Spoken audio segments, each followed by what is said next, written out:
Welcome back, everybody. It's interesting as fuck, or interesting AF if you had kids around you, and I probably should have warned people. But hey, a well-placed fuck You can bomb blame us for really. their first time, Yes, please. not yourself. My husband blames me for those. So for my kids. Anyway, so welcome back. I think we are coming into like a great little like run here where last episode we talked about joy and now we have our doc is in, which is again such a good one. How do you do this? Like, how do you pick I such just good love documentaries? I just love documentaries, and so I've watched a lot of them, and a Hmm. lot of them stick with me. So, like, when we first put this together, I really just, like, stream of conscious just started, like, throwing them out on that list. I probably need to, like, do another brain dump onto that list because there's a lot of other ones to include. Um, but yeah, like, there are some that stick with me. This is one of them. This is one that'll stick with you. And this one is amazing. It is called My Octopus Teacher on Netflix, about 120 minutes, like an hour and 20 minutes or so. And it is a fantastic documentary about, and this was my first time watching it. I had heard of it, like it's not because I really am a big fan of octopuses. They are my favorite animal because I think they are very bright. And I will also put a plug in for a great book called Remarkably Bright Creatures that's actually going to come out. They're going to do the movie on Netflix with Sally Fields and Lewis Pullman in like May. I think it's getting released, Yeah. but they are my favorite. And this, like watching this and like just being in the water, like through like the documentary, like lens was just really just amazing. And it just brought me such peace, even though, like, again, spoiler alert, we've seen the documentary. Hopefully you've seen it, but like, it's not necessarily a very happy ending, but I guess that's the way life is, right? There's ends, beginnings, and ends, and all of that. But It's for me, nature, I man. just, that's nature. And I think to a certain degree, like octopuses, like are bright, they're here and they're gone. And Yeah. it kind of is like what humanity feels like, because we're here but then we're gone, but we're not, I think it's just one of those things where it you know reflected that a lot Yeah. for me, and I just really enjoyed it. So I'll It's say very good. that before me It sobbing won about like an octopus I've never met. it also won like every award show in best documentary that like in because I think it came out in 2020 and then so 2021 it like I think it almost swept for best documentary in like every award show Yeah. because it But like the first time I watched it I was like how could this like what this is how's this going to be a thing and then it was such a thing. People love this. It's got like a 93% on Rotten Tomatoes. It's but beautiful but I think it's the concept of how slow it was. and Like, simple. Yeah. yeah, it's this guy returning to the water to try to like slow everything down, right? And that's kind of what we did in 2020. We kind of slowed everything down, right? To kind of go back to nature. You had all these people going out for walks because that's the only thing we could do. We could only go out during the day to walk unless you really had a job that you had to go to, or you were a healthcare worker. Even with their healthcare workers, people were so burnt out they kind of went back to nature sometimes to be like, I'm going to go take a walk and I'm going to go do this. And I think that's kind of one of the things that I like really liked about this documentary. Kind of brought us back to that moment where like the importance of nature and like the importance of using nature to help you come back and reset is what I really enjoyed about this documentary and how he framed it, right? Like, I think he framed it like I liked the way he like related what he was going through on in like mentally to like how he was trying to connect with nature, and how this octopus, who was a girl, which which makes sense, but like it just was, that's what I really liked about it, about like this reset and the whole concept of just observing something to observe and to Yeah. learn the lessons without being involved. Even though, you know, he struggled with that for a little bit, like he kind of helped once or twice, but he wasn't, he just watched. And I think that's why he calls it his octopus teacher, because he mainly just watched what was going on with her, right? And he kind of took And the lessons. you have to let nature take its course. Like, I'm sure that's so hard, especially for people who end up falling in love with one particular animal, or like conservationists, or like any of these. You think of these like Planet Earth, or any of these like David Attenborough documentaries, where like um you're what you're watching can be like horrific. But it's just nature. Like, it's just, I Yeah. mean, it's just, and you can't interfere, because that's the food chain and the ecosystem, like, working its Yeah. way the way it needs And to. let me tell you, it did not make me very happy about the sharks. I'm sorry. I know we know, I know. but I was trying to be, you I know, know. super cool and super chill, and but I was not happy with the sharks. I know. But like, That's what nature is, and that's, you know, that's why they're there. It's like there's a whole thing, and you know what? But it was an I get exercise it. in restraint. I get it. I was like, I what? get You fucking shark, run, leave her it. alone. But like, I get. What I've hated for so long was just like, let me go on a small tangent here, is Do it. that like, with sharks, they were made to be such the bad guy when, or the villain, when it's like we invade their space, and they're somehow Mm-hmm. the villain because the bite they take often, like, actually not oftentimes, most of the time you don't die. I'm not saying I want it to happen to anybody, or would even want to get close to it happening, although I've definitely put myself in many scenarios where it could have happened voluntarily. But like, we are the, like, that's the difference. Like, I understand being like, fuck you, shark, when you've created this like amazing story about this octopus, and it's just nature taking its course. To me, that's very different than like making sharks the villain, when it's like, we're in their home and you want to be pissed that they came after you when you were on a surfboard and looked like a seal. Sorry, but like, that's the risk you take. Yeah, Sorry, and I'm I, not you victim blaming. I'm not victim blaming, but at the same time, like, we broke into their house when that shark bit you. Like, we entered theirs, like B&E. Like, you are guilty of a B&E.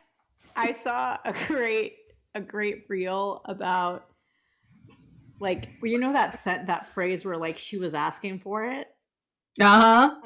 and they Never heard turn that before. and they turn the turn of phrase to like say like women are asking for promotions or asking for vacations. So like a woman just like bursts into like a court, like a boardroom. She has a suit on, and then she walks on the table, and she's like, I'm here asking for this promotion, and I'm asking for it because that's how she's dressed. I love it. And then she leaves, and then the guy's like, she doesn't even work here. That's amazing. And so like those are the, you know, and I agree with you. I think in the end, like, we are trespassing on their home, and this was a very, like, it's a specific thing because I took it personally. I thought there was one shark that was running, so like there was a personal like component, because I think it's the same shark that was coming over and trying to get Yeah, our probably. girl, but at least he didn't, you know, he didn't kill her, like, and No. or he or she, whatever, they weren't, it was nature taking its course. I think if the shark had like killed her, then I would have like been in a very different position with my feelings. Yeah, no, and it's, it's still so sad at the end, but I think because, like, it's a much softer blow because it was the life cycle. Like, she Yeah. lived the life cycle that species is dealt. Yeah. Which And they're nobody very likes. short. It's a very short, like 3 to 5 years. I thought the octopuses lived for like a long time. Well, and I think what's crazy to me, I'm gonna look this up as I talk because I don't know. Um, what's weird is like, if I'm not mistaken, oh, never mind. I was going to say squid live much longer, but their life is even shorter. Really? Yeah, like 1 to 2 years. And I guess a giant squid is only 3 to 5 years. I did not realize this. That's insane. Like, and I love Or little octopuses. So like, cephalopods. Hold on. Are all cephalopods like this? Cephalopod. What? What is that word? How long? Don't ask me. I can't spell for shit. Like everybody knows this. I love a good cuttlefish too. Like they're so cute with their little like wavy things. Oh my god. Huh. Most cephalopods only live to 1 to 2 years, can live up to 5. The nautilus can live for up to 20 years, but that's wow. That's like the huge ones, right? No. Nautilus are the one. Those are the ones that look like they have like the shell. They have the amazing giant shell. Yeah. No, giant Pacific octopus can live 3 to 5 years, which is like, and I guess deep sea octopuses, shouldn't it be octopi? It's not. It's not. Can live for up to 15 years. So that's what I was saying. I was like, ones. Anyway. That's not a lot. And so like, and the second I started crying was like, that's the last time we touched. And I'm like, oh my God. that was my what the fuck moment, because I'm like, why the fuck am I crying about an octopus I never met?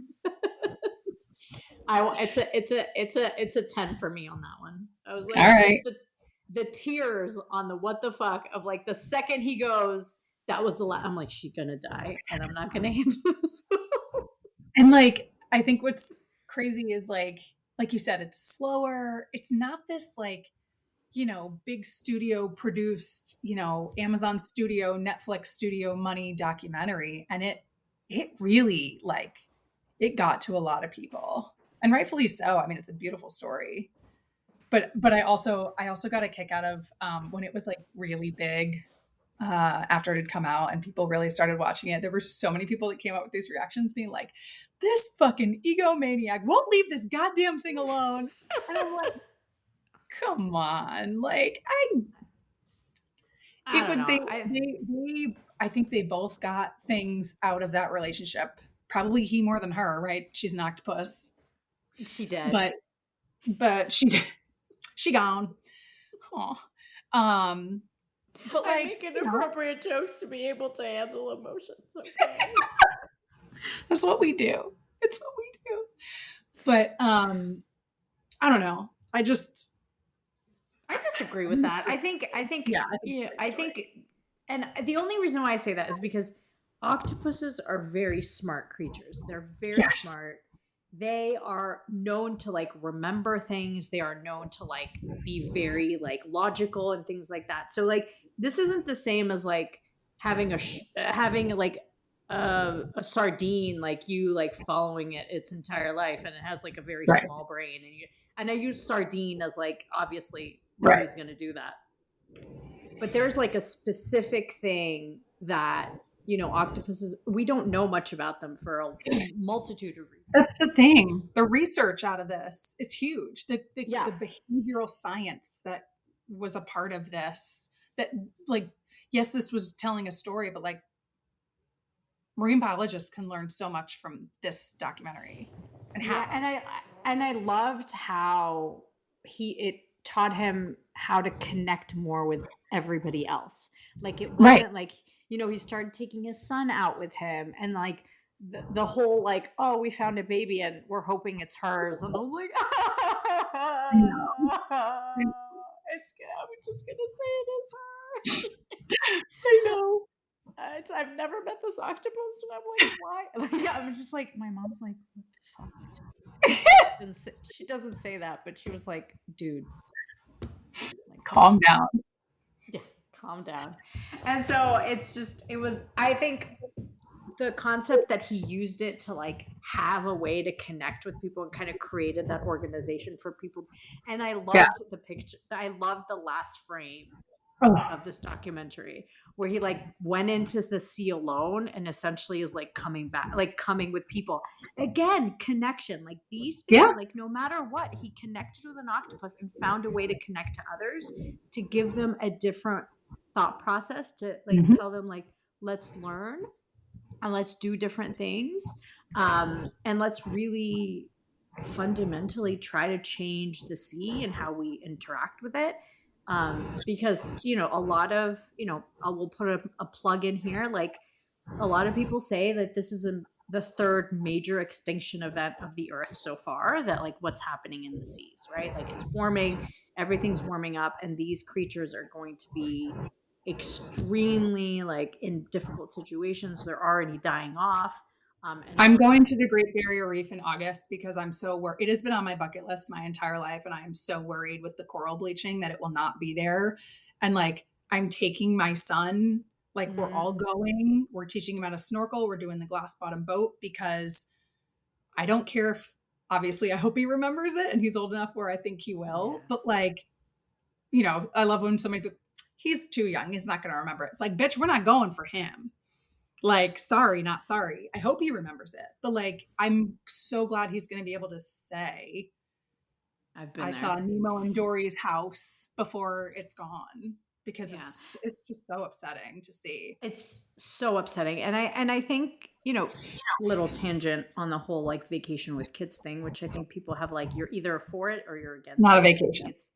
it's or a trip, you know what I mean. It's A trip. parenting elsewhere. Yeah, traveling with children. How about that one? You're right. Traveling with children. It's either you're for it or you're against it, right? Like, and I think if you're for it, it shows how like you understand that travel is fundamentally an adaptive way to learn, an adaptive Change your way to narrow path. go change, like, and also be like, oh, our flight got delayed. What the fuck do we do now? Like learning Right. how to roll with the punches, learning how to be like, well, blah, like, or, and Yep. then the ones that do without, like, have always found travel as cumbersome, which is fine. Like those are two things that you can think Understandable. about. Totally But I, understandable. but I think that's like the thing. And then what the research says about taking kids when they're small on travel or trips has shown that kids remember the feeling of Mm, being together and I like feeling that. of traveling. And it's like the concept of it shows that you and your family can go do things outside the home and not just be like, you know, so it's not even about the location at all, right? Right. It's about It's just the being able act to of. the act of. And so, and Yeah. that's what kids really recognize the most.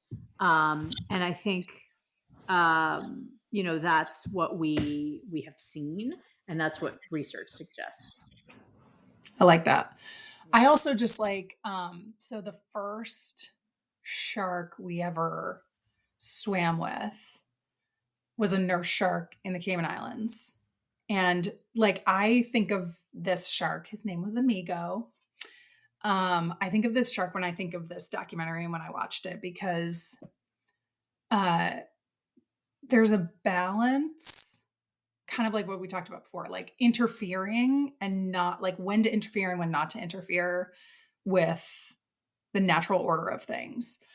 So this shark loves people, like not in like the villain shark way most people would think of. Also, it's a nurse shark, so usually kind of like at the bottom. Okay. Um, but we went diving, and the guy we went diving with, I'd known for a while. So he's like, "Do you guys want to go swim with this shark?" And I'm like, "Fuck yeah, we're gonna go swim with this shark." And this shark would, if you made like a circle with your arms, he would swim through it, and like you'd rub his belly like it was like a puppy dog. And the reason for that is because Amigo got caught up in fishing gear, like had a horrible injury on his mouth from a hook. And the only way that got removed was from people. They cut it out, then it got like all infected. And so people were going down there, putting ointments on, like stitching it up, like underwater. This is crazy shit. Feeding him because he couldn't eat for a long time because his jaw was all fucked up. Like this shark survived because of Because of people. people. It was in the situation it was in because of people, but then also survived because of people. So this shark saw people and was like, my guys, like, What's up, my friends? Which is why they named him Amigo.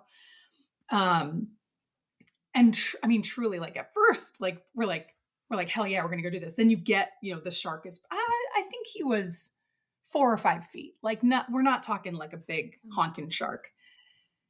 And it immediately, like the second it sees us, and the second it sees Mac, the guy who I dive with when we go there, immediately just starts like, oh my god, my friends. And we're like, wait a minute, holy shit, what did I just say? You're shark, please don't go like. But like Mac's cool, like, no, baby, damn. Right? Like you could like pat his little head. And so the first time I ever like really truly like felt sharks, I mean, I was crying in my mask because like, again, I bet. I'm obsessed with sharks my whole life. And it's one thing to like be in the aquarium. I'm like, I'm in the fucking Mediterranean, not the Mediterranean, Jesus Christ, the Caribbean. Geography is hard. And I'm like, I'm in open water swimming with a wild shark. That's insane. Like feeling it, amazing. Swimming through my arms. Like Mac did the feeding, because like that's the thing is like you had to bring your little offering for him to not get mad at you, which is understandable. There's but like tax. That moment like will forever be a core memory, of course. But then like I think of that when I watch this movie, because I'm like, humans and animals outside of like our domesticated pets, like it's symbiotic. Like they can exist. Those relationships can exist. Agreed. And I really loved the concept of connection and the concept that we can be beyond just this relationship that we have. Yeah, I really was touched by this. And I was touched that he was like so open to be able to like do that, to be like, I'm going to go swim. And I'm going to figure this out. And I'm going to be as respectful as I can of nature, but still try to learn something from it. And it was just so good. I loved it. I love this documentary. I'm probably going to go. And everybody knows I don't watch things very many times. Like it's not my thing. I'm more of a reader, but this one I'm going to watch multiple times. I'm just going to go back and like, I'll be like, there's probably things I didn't notice the first time around. And things like that. So I just, for sure. Just a good one. In thinking about our next one. Yes. We could keep it in the ocean, but we could go like, we could keep it with sea creatures. There are 2 documentaries that I have here on our list, but they're dark. Do we want to go there?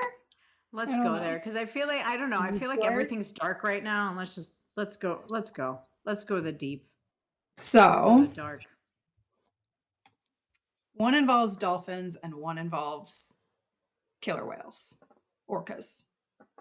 Are the orcas like, are the good guys? Is this the one with like Free Willy or something? Kind of. It's so Blackfish. Oh yeah. Is the orcas. So these are orcas in captivity, and them kind of doing some stuff to regain their power. Yeah. Or there's the Cove, which takes place in Japan, involving dolphins. Both are really rough. We can go somewhere else. I gotta tell you, they're both really rough. Let's go do Blackfish, because if they're trying to reclaim, and then we can close it out with how the orcas have now like taken over the seas and are like boats down. All right. I believe, just in my quick Googling, I know this was a CNN documentary, and I thought I saw it available on HBO, but it does look like it's available on Amazon Prime. Okay. Tubi, Pluto TV, the free ones. If you have Roku, that looks like, or Fubo, those are all on there. YouTube TV.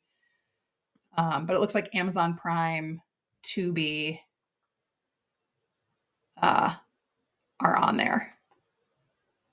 But we can compare. I've heard of the Blackfish one. So like, I feel like, and the Cove one, I feel like it's a little bit rough. I don't know why it would be rougher. It's like about like fishing dolphins, right? The Cove. Yes. It's how dolphins, it's the main place where dolphins in captivity come from. And it shows how that happens. It's bad. It's very bad. All Very right. late No, passion. I'm just gonna I'm gonna have like a drink ahead of it because Yeah. everybody knows things need to be Linda approved, and I feel like we're waiting. Like a documentary, I can handle. I think a little bit better because I'm like it's. I don't know why. Let's see. We're Listen, going on this journey together, everybody. you're talking to someone who can fall asleep watching Dateline, but if I watch a scary like a scary movie that's not real, I won't sleep for months. Okay. Oh I yeah. like Mm-mm. don't I'm sure there's some phrase that they'll come up with to diagnose that, but I get Yeah. it. Nah. Blackfish is rough. Okay, but Um, I've heard of it. I think I know like the you will rough. hold your breath a lot. Okay. Like a lot.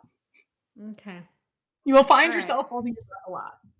I think I can do this. I believe in me. Just like everybody, just And like all the characters at the end of like every movie.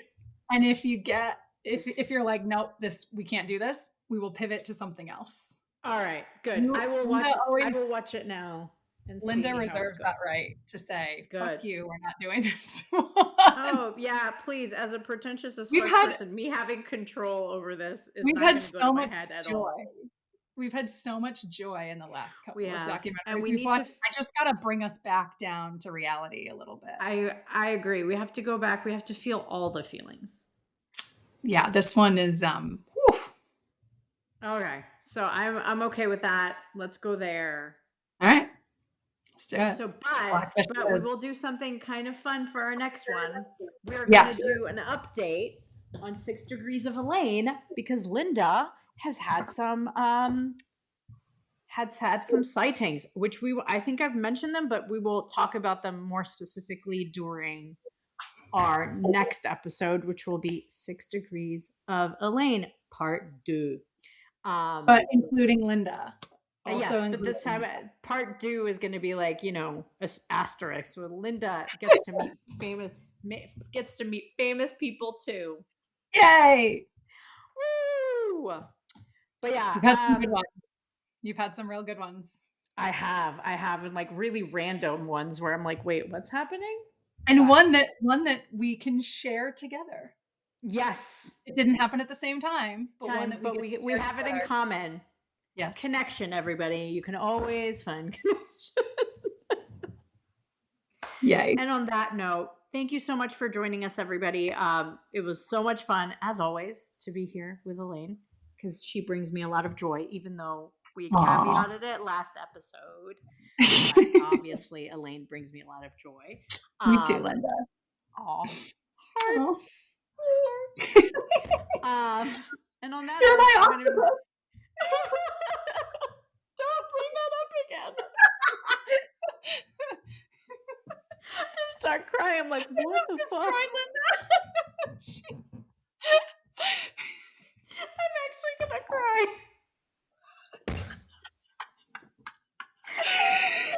Oh my god, I got you so good. And on that note, I'm actually tearing up, everybody. And on that note, Elaine, take us out. Stay interesting. Bye.